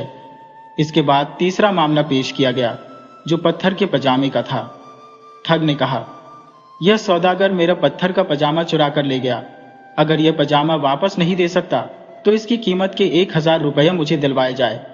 सौदागर ने उत्तर दिया, मैं पत्थर का पजामा सिलने को तैयार हूं, लेकिन इसके लिए पहले पत्थर का धागा लाकर दिया जाए ताकि मैं उसे सिल सकूं। काजी ने ठग से पूछा, क्या तुम पत्थर का धागा ला सकते हो? ठग ने निराश स्वर में कहा, यह संभव नहीं है। काजी ने घोषणा की, यह दावा भी झूठा है। सौदागर निर्दोष है। अब बारी आई चौथे ठग की, जिसने सौदागर पर उसकी आंख चुराने का आरोप लगाया था। उसने कहा, यह सौदागर मेरी एक आंख चुरा कर ले गया है, मुझे मेरी आंख वापस चाहिए। सौदागर ने बड़े ही शांत स्वर में कहा, यदि आपकी बात सच है तो पहले अपनी दूसरी आंख निकालें। मैं अपनी आंख निकालकर उसके साथ तोल दूंगा। अगर दोनों आंखों का वजन बराबर हुआ तो मैं अपनी आंख आपको दे दूंगा, अन्यथा आपका दावा झूठा सिद्ध होगा। यह सुनकर काजी ने ठग की ओर देखा और पूछा, क्या तुम अपनी दूसरी आंख निकालने को तैयार हो? ठग यह सुनकर घबरा गया और कांपते हुए बोला, नहीं, मैं ऐसा नहीं कर सकता, मेरा दावा झूठा था। काजी ने ठगों को फटकारते हुए कहा, तुम सबने इस निर्दोष सौदागर को झूठे मामलों में फंसाने की कोशिश की। अब मैं तुम्हें चेतावनी देता हूं कि यदि भविष्य में ऐसा किया तो तुम्हें कड़ी सजा मिलेगी। काजी ने खाना आदमी से गंभीर स्वर में कहा, तुम्हारा दावा सुन लिया गया है। अगर तुम सच कह रहे हो कि सौदागर ने तुम्हारी आंख चुरा ली है तो पहले अपनी दूसरी आंख निकालकर पेश करो। सौदागर अपनी आंख निकालकर तुम्हारी आंख के साथ तोलने को तैयार है।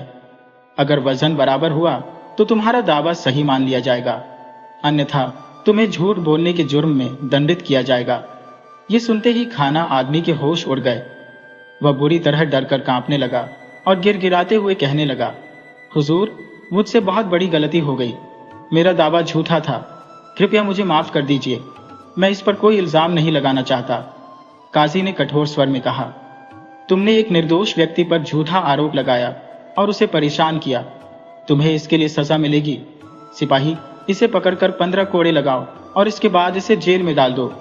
सिपाही ने तुरंत उस झूठे व्यक्ति को पकड़ लिया और उसे सजा देने के लिए ले गए।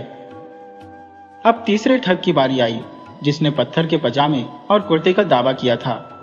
काजी ने उससे पूछा, तुम्हारा दावा क्या है? वह डरते कांपते हुए बोला, हुजूर, इस सौदागर ने मेरा पत्थर का कुर्ता और पजामा चुरा लिया है, कृपया इसे मुझे वापस दिलवाएं। काजी ने सौदागर से पूछा, तुम अपनी सफाई में क्या कहना चाहते हो? सौदागर ने शांत स्वर में कहा, हुजूर, यह आदमी झूठ बोल रहा है। पत्थर का कुर्ता और पजामा बनाना ही असंभव है, लेकिन अगर यह मुझे पत्थर का धागा लाकर दे तो मैं इसके पत्थर के कुर्ते और पजामे को सिलवा दूंगा। काजी ने उस आदमी से कहा, अगर तुम्हारा दावा सही है तो पत्थर का धागा लेकर आओ। यह सुनकर ठग बिल्कुल चुप हो गया। पत्थर का धागा लाना असंभव था। वह डर और शर्म से कांपने लगा। काजी ने क्रोध में कहा, तुमने झूठा दावा करके अदालत का समय बर्बाद किया और एक निर्दोष व्यक्ति को परेशान किया। सिपाही, इसे पकड़कर 20 कोड़े मारो और जेल में डाल दो। सिपाही ने उसे पकड़ लिया और सजा के लिए ले गए। अब काजी ने तेहरान के व्यापारी की ओर देखा। वह पहले से ही भयभीत और हताश था। काजी ने कहा, तुमने इस भोले सौदागर के साथ छल कपट किया और इसे धोखा देकर इसका माल हड़पने की कोशिश की। यह तुम्हारी करतूतों का नतीजा है।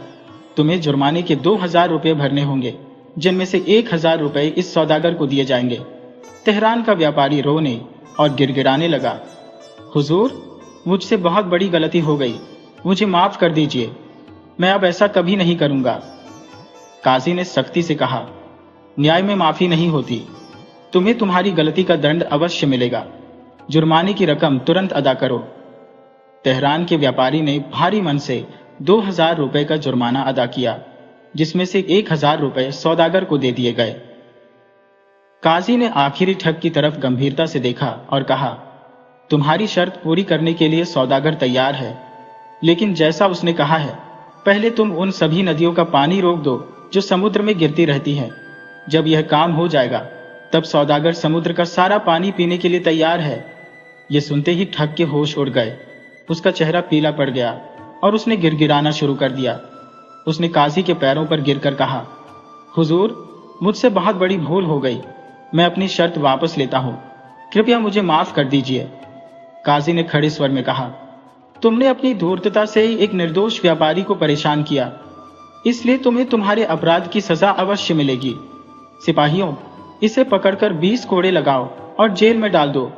अगर भविष्य में यह फिर कोई धोखाधड़ी करता है तो इसे सख्त से सख्त सजा दी जाएगी। सिपाही ठग को पकड़कर कोड़े लगाने के लिए ले गए, परंतु सौदागर, जो स्वभाव से अत्यंत दयालु और सज्जन व्यक्ति था, ने ठग की हालत देखकर काजी से कहा, काजी साहब, इन लोगों ने मेरे साथ जो अन्याय किया है उसकी सजा तो इन्हें मिल ही चुकी है, लेकिन मेरा मानना है कि हमें दूसरों के अपराधों को माफ कर देने की उदारता रखनी चाहिए।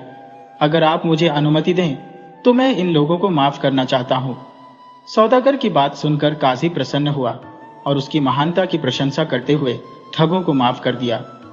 तीनों ठगों ने ईश्वर की शपथ खाई कि वे भविष्य में कभी किसी के साथ धोखाधड़ी नहीं करेंगे। इस प्रकार सौदागर ने अपनी बुद्धिमानी और दयालुता से न केवल न्याय प्राप्त किया, बल्कि ठगों को सही राह पर चलने की सीख भी दी। सौदागर ने अपने चंदन को ऊंचे दाम पर बेचकर काफी धन कमाया और खुशी खुशी अपने घर लौट गया। इस अनुभव ने उसे यह समझा दिया कि व्यापार के दौरान ठगों और धोखेबाजों से सतर्क रहना कितना जरूरी है। दोस्तों, अगर यह कहानी आपको अच्छी लगी हो तो इसे लाइक, शेयर और सब्सक्राइब करना न भूलें।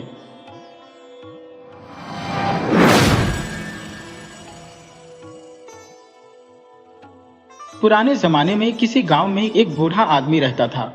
उसकी शादी को 20 साल हो गए थे, पर वह औलाद की दौलत से महरूम था। भगवान की कृपा से बूढ़े की औरत का पांव भारी था। नई नई चीजें खाने को उसका जी चाहता था। बूढ़ा भी अपनी बिसात के मुताबिक उसे खाने की चीजें लाकर देता था। एक रोज बूढ़े की बीवी को खट्टे मीठे बेर खाने की बहुत ख्वाहिश हुई। गर्मी के मौसम में बेर कहाँ मिलते हैं। फिर भी बूढ़ा बेरों की तलाश में जंगलों में भटकता रहा। एक दिन जंगलों में इधर उधर बेर तलाश करते हुए वह एक तालाब के किनारे पहुंचा तो एक बेर की झाड़ी नजर आई। बूढ़े को बहुत खुशी हुई। वह अपने दोनों हाथों से बेर इकट्ठे करने लगा। अभी झोली भर बेर ही तोड़े थे कि एक आदमखोर मगरमच्छ ने अपना बड़ा सा मुंह पानी से ऊपर निकाला और जोर से सांस खींची। उसकी सांस लेने से एक जोरदार आंधी चली और बूढ़ा कमजोरी की वजह से अपने को न संभाल पाया और तालाब में आ गिरा। बूढ़ा अपने को संभालते हुए किनारे तक पहुंचना ही चाहता था कि मगरमच्छ ने इसके पांव ही पकड़ लिए।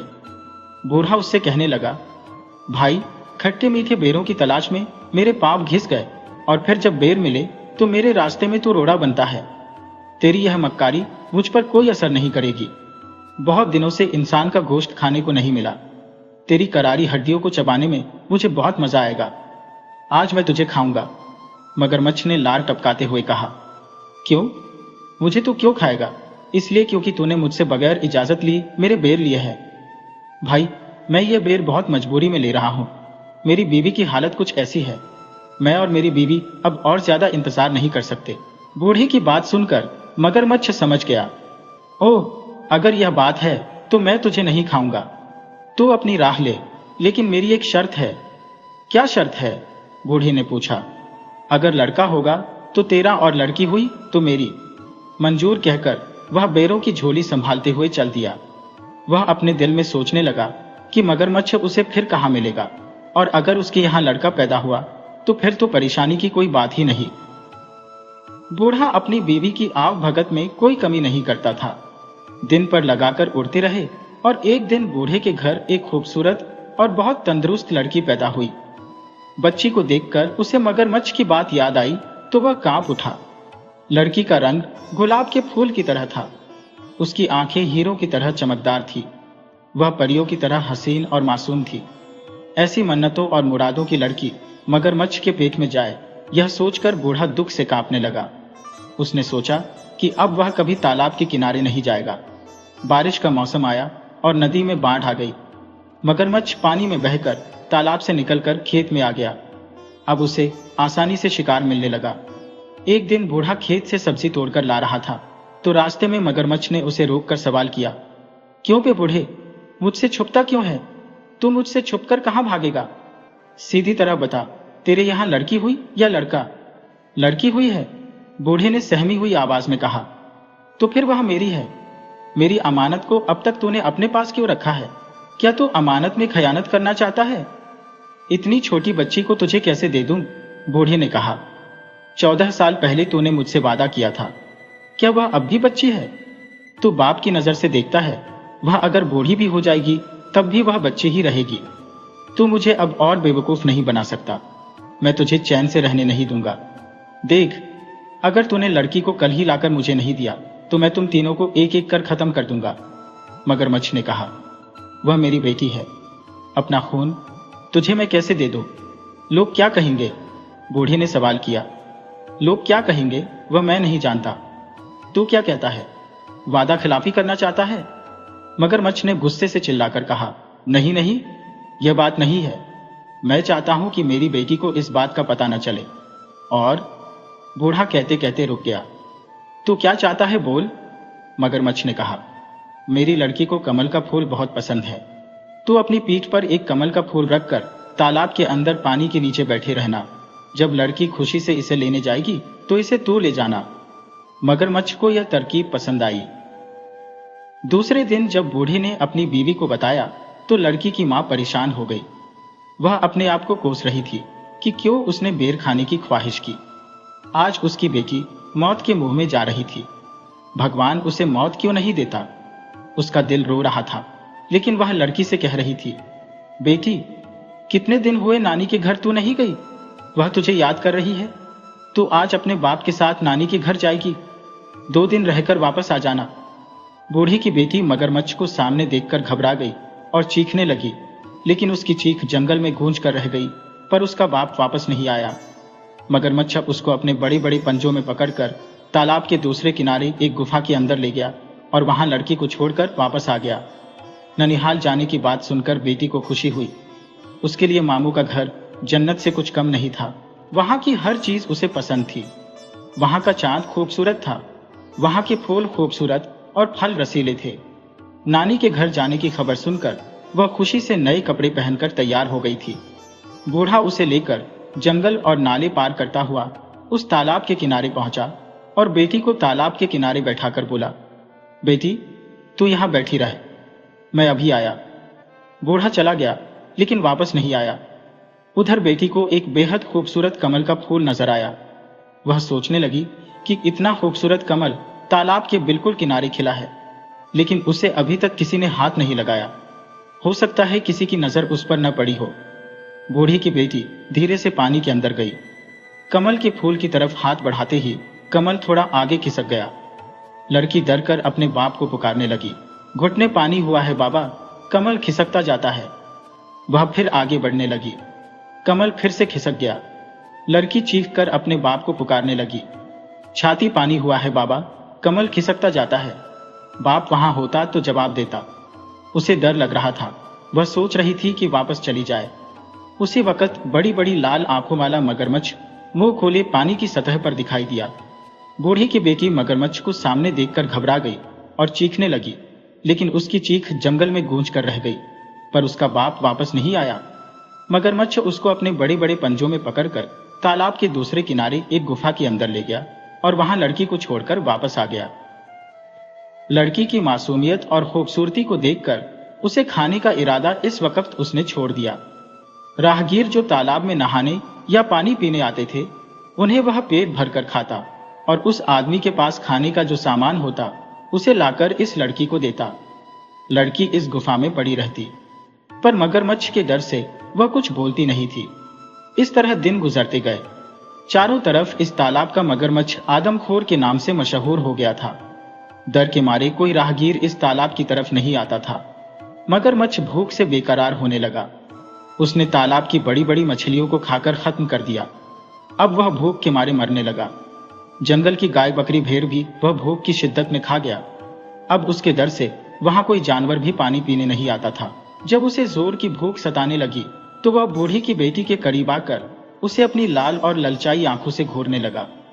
बूढ़ी की बेटी समझ गई कि अब उसकी बारी थी, लेकिन मगरमच्छ ने उसे उस दिन नहीं खाया। सोचने लगा कि अब उसके दांतों में धार नहीं थी। उन्हें लुहार से तेज कराने के बाद उस लड़की को खाएगा। यह सोचकर वह लोहार के पास चला गया। इधर बूढ़ी की बेटी अपनी जान बचाने की तरकीब सोचने लगी। गुफा में जितने सोने चांदी के जेवरात मगरमच्छ ने लाकर रखे थे, उसने सबको इकट्ठा किया और एक टोकरी में रखकर सूखे पत्ते और छोटी छोटी लकड़ियों से उसे ढक लिया और अपने जिस्म पर कीचड़ लेपकर अपनी सूरत एक अंधी बुढ़िया जैसी बना ली और टोकरी कमर पर लाद कर लाठी टेकते टेकते जाने लगी। जैसे ही गुफा से बाहर निकली, उसी वक्त मगरमच्छ आ गया और दहाड़कर पूछने लगा, तू कौन है? बूढ़े की बेटी डर से कांपने लगी, लेकिन बाद में खुद को संभालते हुए कहने लगी, मैं आंधी बूढ़ी हूं, हड्डियों की लड़ी हूं। मेरे बदन में क्या है जो तू खाएगा? तू अपनी गुफा को जा, वहां तेरे लिए एक तंदुरुस्त लड़की मौजूद है, उसकी हड्डियां चबाने में तुझे मजा आएगा। मगरमच्छ उसे पहचान न सका। उसके मुंह में इंसानी गोश्त के मजे को सोचकर पानी आ गया और वह तेजी से गुफा के अंदर चला गया।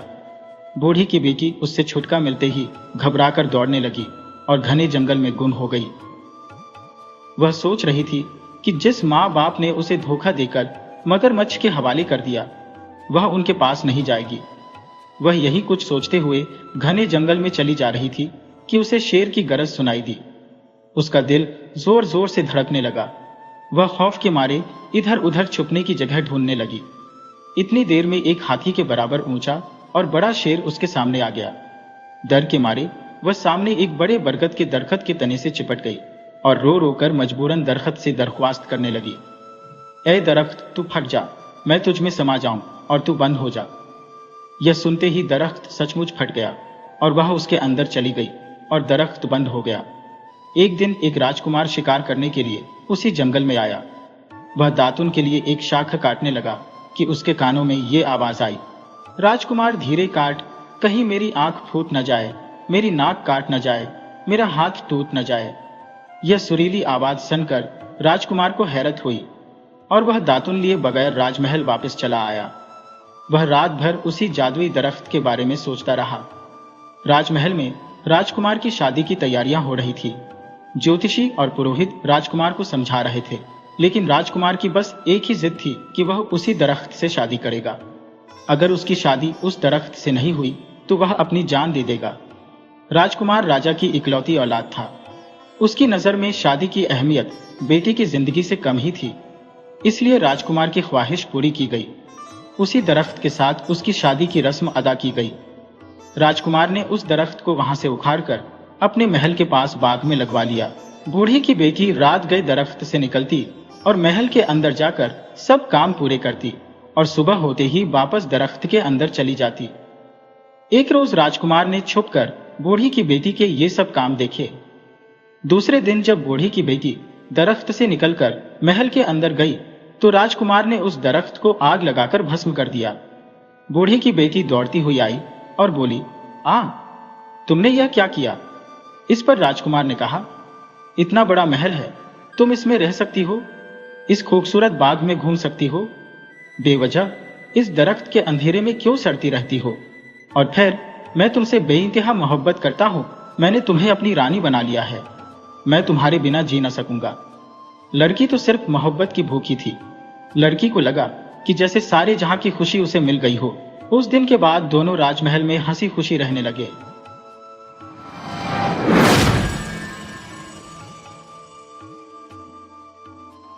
पुराने समय की बात है, एक गांव में श्रीमान दामोदर शास्त्री नामक व्यक्ति निवास करते थे।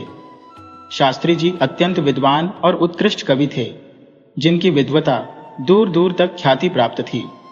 एक बार वे मिथिला से अपने गांव की ओर पैदल यात्रा कर रहे थे। मार्ग लंबा था और उन्हें समय समय पर विश्राम लेना पड़ता था। उनके पास खाने पीने के लिए थोड़े से सत्तू और लड्डू थे।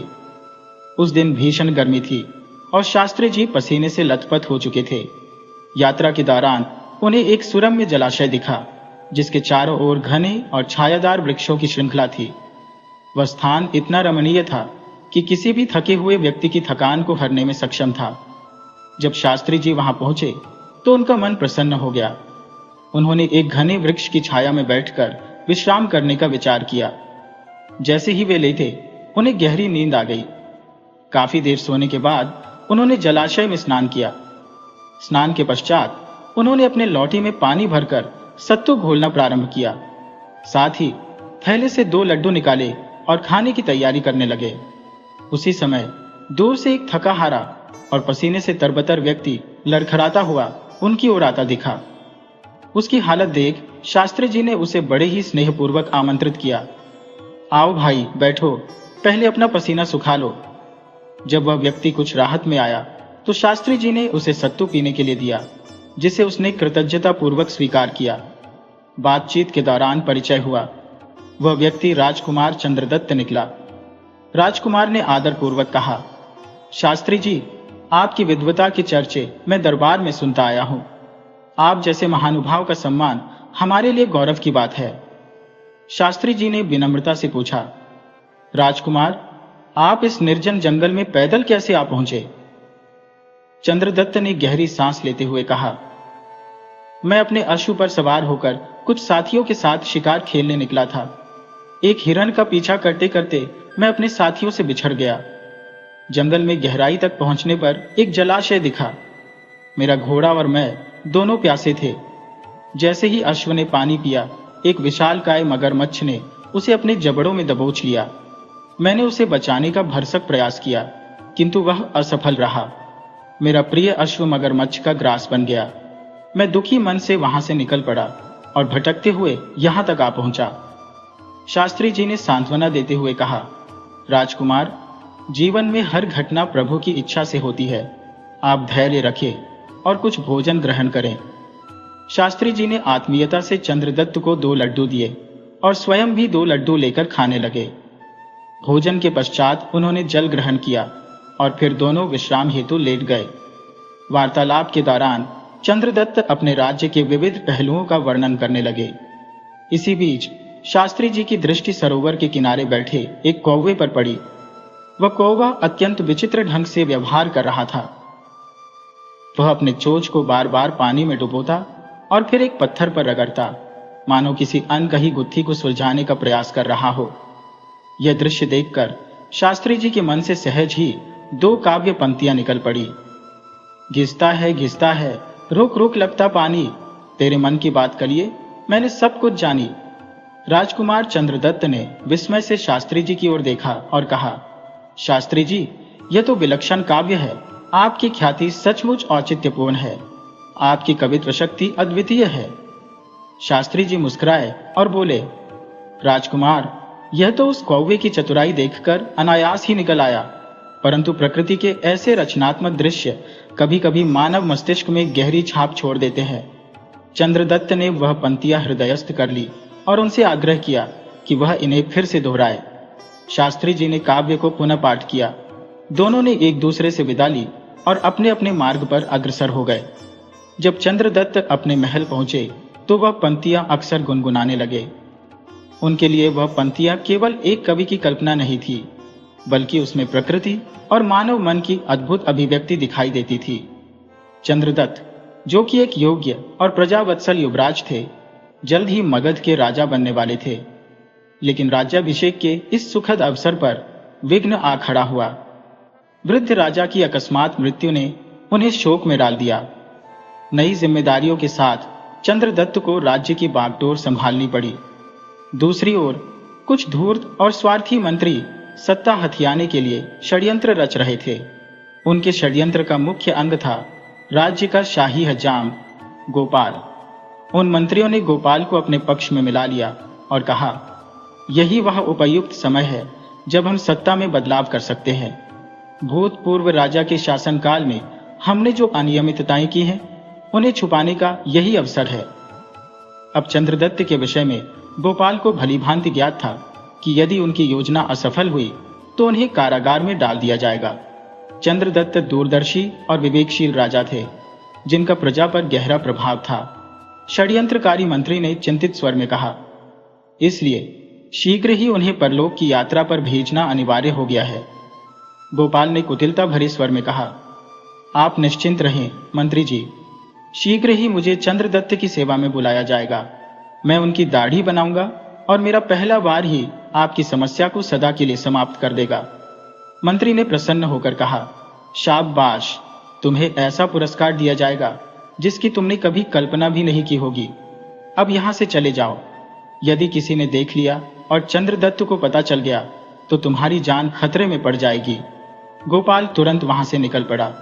इस गूढ़ षड्यंत्र से अनजान चंद्रदत्त अपनी प्रजा के हित के लिए नए नियमों का निर्माण कर रहे थे। वह राज्य में फैले भ्रष्टाचार पर अंकुश लगाने के लिए संकल्पित थे और सभी भ्रष्ट अधिकारियों को अपने मंत्रिमंडल से हटाना चाहते थे। एक दिन चंद्रदत्त ने गोपाल नाई को राजमहल में बुलावा भेजा। गोपाल अत्यंत प्रसन्न था। वह इस अवसर की प्रतीक्षा लंबे समय से कर रहा था। अपनी कुटिल योजनाओं को साकार होते देखने की लालसा में वह अपने औजारों के साथ राजमहल में पहुंचा। महाराज की जय हो, आपने मुझे याद किया, ये मेरे लिए सौभाग्य की बात है, गोपाल ने सिर झुकाकर कहा। चंद्रदत्त गंभीर स्वर में बोले, राज्य में कुछ उपद्रवी तत्व अशांति फैला रहे हैं। हमें उन्हें उनके अपराधों का दंड देकर न्याय स्थापित करना होगा। क्या तुम्हें पता है ये विघटनकारी तत्व कौन है? गोपाल ने विनम्रता से कहा। महाराज, मैं शीघ्र अपना कार्य आरंभ करता हूं। उसने पानी लिया और अपने उस्त्रे को पत्थर पर तेज करने लगा। इसी बीच एक गुप्तचर राजा के पास आया और उनके कान में कुछ गुप्त मंत्रणा करके चला गया। गोपाल ये सुन नहीं पाया, परंतु उसके मन में संदेह उत्पन्न हो गया। उसे लगा कि राजा को उसकी कुटिल योजना की भनक लग गई है। उसने अपना कार्य शीघ्र पूरा करने का निश्चय किया। उस्तरे की धार जांचते हुए उसने पानी में डुबोया। तभी चंद्रदत्त ने अचानक कहा, घुसता है, घिसता है, निरंतर पानी में तेरी जिद के अंदर। राजा के यह शब्द सुनते ही गोपाल का हाथ कांप गया और उसका उस्तरा नीचे गिर गया। उसका चेहरा भय से पीला पड़ गया। उसे लगा कि गुप्तचर ने राजा को सब कुछ बता दिया है। उसने मन ही मन सोचा, अब मेरे प्राण नहीं बचेंगे, मेरा मृत्यु दंड निश्चित है। राजा चंद्रदत्त के चरणों में तुरंत ही गिरकर नायक द्रवित होकर विलाप करने लगा। क्षमा प्रार्थी हूं महाराज, कृपा करें, मैं लोभ में अंधा होकर षड्यंत्रकारियों के जाल में फंस गया था। मुझे यह आभास नहीं था कि आप इतनी शीघ्रता से सत्य को उजागर कर देंगे। चंद्रदत्त उस पल अवाक रह गए, क्योंकि उन्होंने तो मात्र शास्त्री जी की रची हुई कविताएं पंक्तियों को दोहराया था। अपने आप को संयत करते हुए उन्होंने कहा, उठो और स्पष्टता से बताओ, क्या षड्यंत्र है? नायक ने दीनता से निवेदन किया। महाराज, मैं तो आज आपके प्राण लेने के उद्देश्य से आया था, किंतु आपकी कविता ने यह दर्शा दिया कि आपसे कुछ भी छिपा नहीं। मुझे क्षमा करें, मैं मार्ग से भटक गया था। राजा ने गंभीर स्वर में कहा, यदि तुम वास्तव में प्रायश्चित करना चाहते हो तो अपने षड्यंत्रकारी साथियों का नाम शीघ्र बताओ। डर से कांपते हुए नायक ने तोते की भांति समस्त विवरण प्रकट कर दिया। चंद्रदत्त ने तत्काल सैनिकों को बुलाकर षड्यंत्रकारियों की गिरफ्तारी के आदेश दिए। सभी शत्रुओं को दरबार में उपस्थित प्रजा के समक्ष प्रस्तुत किया गया, जहां नायक को साक्षी बनाकर पूरी साजिश उजागर कर दी गई। राजा ने दोषियों को कारागार में डालने और नायक को राज्य से निष्कासित करने के आदेश दिए। जब यह सब कार्य संपन्न हुआ तो चंद्रदत्त चिंतन में डूब गए। उन्होंने अनुभव किया कि शास्त्री जी की एक कविता ने न केवल उनके प्राणों की रक्षा की, बल्कि उनके शत्रुओं का भी सदैव के लिए निवारण कर दिया। वह कविता उनके लिए जीवनदायिनी सिद्ध हुई। उनका हृदय कृतज्ञता से भर उठा और अगले ही दिन उन्होंने अपने विश्वस्त साथियों के साथ शास्त्री जी के निवास पर जाने का निर्णय लिया। जब राजकीय सवारी शास्त्री जी के घर के समक्ष पहुंची तो पूरा ग्राम विस्मय से भर गया। शास्त्री जी ने मगध नरेश और उनके अनुचरों का हार्दिक स्वागत किया। एकांत वार्ता के दौरान चंद्रदत्त ने कहा, शास्त्री जी, मैं जानता था कि आप विद्वान हैं, किंतु अब मुझे ज्ञात हुआ कि आप में कोई दिव्य शक्ति भी है। आपकी एक कविता ने मेरे प्राणों की रक्षा ही नहीं की, बल्कि मुझे संभावित संकट के प्रति सचेत भी किया। शास्त्री जी मुस्कुराते हुए बोले, महाराज, यह तो काली मां की असीम अनुकंपा का फल है। यह आपकी महानता है कि आप इसका श्रेय मुझे दे रहे हैं। चंद्रदत्त के मन में शास्त्री जी के प्रति सम्मान और अधिक बढ़ गया और उन्होंने अपने जीवन में उनके उपदेशों को सदा स्मरण रखने का संकल्प लिया। शास्त्री जी, मैं अत्यंत प्रसन्नता अनुभव करता हूं कि आपकी जैसी असाधारण विद्वत्ता ने न केवल मेरे प्राणों की रक्षा की, बल्कि मेरे शत्रुओं के नाश में भी मेरी सहायता की। निस्संदेह यह सब दिव्य शक्ति और ईश्वर की अनुपम कृपा का ही परिणाम है। मैं आपसे एक विनम्र निवेदन करना चाहता हूँ। यदि आप सहर्ष अनुमति प्रदान करें तो मैं अपनी इच्छा व्यक्त करूं। महाराज चंद्रदत्त बोले, शास्त्री जी, मैं चाहता हूं कि आप मेरी सहायता करें और मेरे राज्य के प्रधानमंत्री का दायित्व ग्रहण करें। मैं आपके नेतृत्व में राज्य को प्रगति और समृद्धि की ओर अग्रसर होते देखना चाहता हूं। यह मेरा स्वप्न है। शास्त्री जी ने गहन विनम्रता से कहा, महाराज, यह आपके द्वारा मुझे प्रदत्त परम सम्मान है, जिसके लिए मैं हृदय से कृतज्ञ हूं। किंतु क्षमा करें, मैं इस दायित्व का निर्वहन करने में असमर्थ हूं। मेरी आत्मा और कर्तव्य मेरी जन्मभूमि मिथिला से बंधे हुए हैं। मैं मिथिला का ऋणी हूं और इस ऋण का परिशोधन केवल उसकी सेवा में जीवन समर्पित कर ही कर सकता हूं। कृपया मुझे इस सेवा से विमुक्त रखें। राजा चंद्रदत्त ने गहरी प्रशंसा व्यक्त करते हुए कहा, धन्य है वह भूमि मिथिला, जिसने आप जैसे महान विद्वान और देशभक्त को जन्म दिया। मैं आशा करता हूं कि आवश्यकता पड़ने पर आप सदैव मेरे राज्य और मार्गदर्शन हेतु तत्पर रहेंगे। शास्त्री जी मुस्कुराते हुए बोले, निश्चित ही राजन, यह तो मेरा सौभाग्य होगा कि मैं आपके लिए कभी भी सहयोग प्रदान कर सकूं। इसके पश्चात राजा चंद्रदत्त ने शास्त्री जी को अनेकों बहुमूल्य उपहार अर्पित किए और कृतज्ञता प्रकट करते हुए अपने राज्य मगध की ओर प्रस्थान कर गए।